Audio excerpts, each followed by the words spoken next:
In this video, I'm going to show you step by step how I divide rhubarb. I like to divide perennial plants early in the spring when the weather is mild and there's usually lots of rain. I like to work my way around the rhubarb clump by sticking the shovel in several places and prying up to loosen those roots.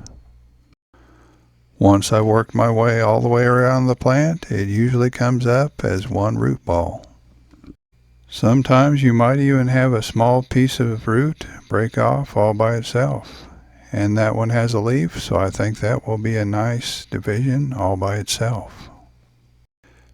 I like to put the entire root ball in my potting tray, then I loosen up as much soil as I can. That soil will go back in the hole where it came from. Now it's time to get rid of some of that soil between the roots, and for that I use a garden hose. I just blast it with a garden hose until as much as I can get comes loose. After a few minutes, you end up with something that looks like this. As you can see, some of those roots are pretty good size, and it was necessary to break them in order to get them up out of the ground. I start by just pulling and tugging at the roots to see if anything wants to come loose easily. By just testing and pulling on the roots, sometimes you'll find one that comes off fairly easily, like this one here. And just like that, we have another rhubarb division. In some ways, it's almost like trying to untangle some badly tangled rope.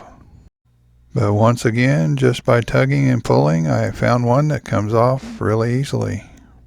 It doesn't look like much, but that will actually grow into another plant.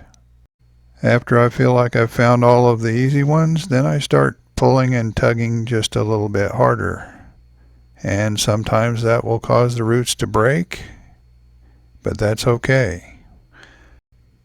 The more actual roots you have with some growing tips on them increases the chance that it will survive, even though in this case, almost all of the ones that I replanted did survive. As you can see, without even using any sort of cutting tool, I'm able to pull these apart and create multiple divisions pretty easily. But as I mentioned before, sometimes they break, but that's okay. It'll still work.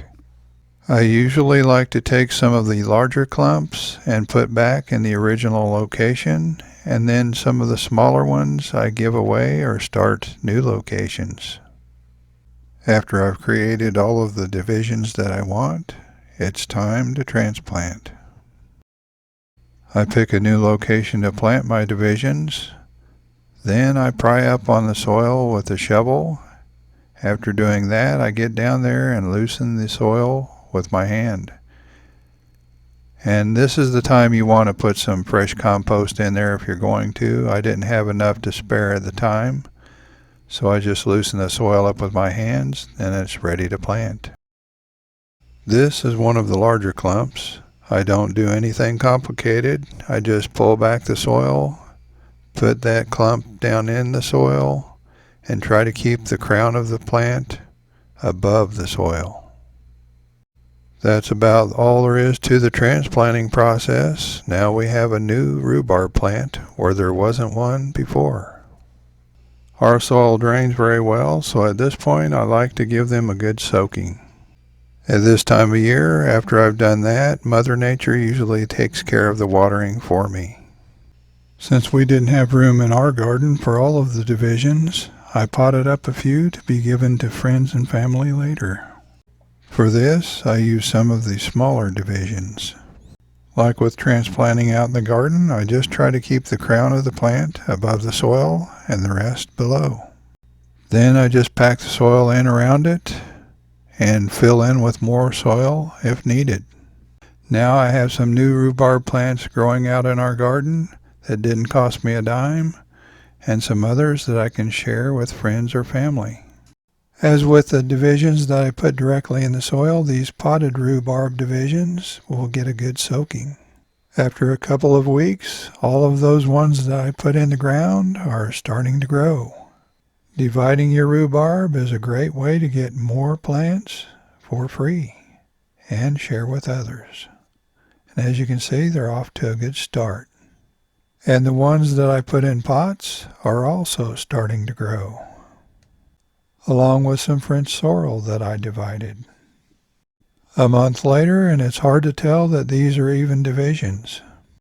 After dividing them, I won't harvest until a year or two later when they're well established. Let us know if you've ever divided rhubarb or if you plan to in the future. And if you're just now finding this channel and you haven't subscribed yet, please subscribe. We'll see you next time.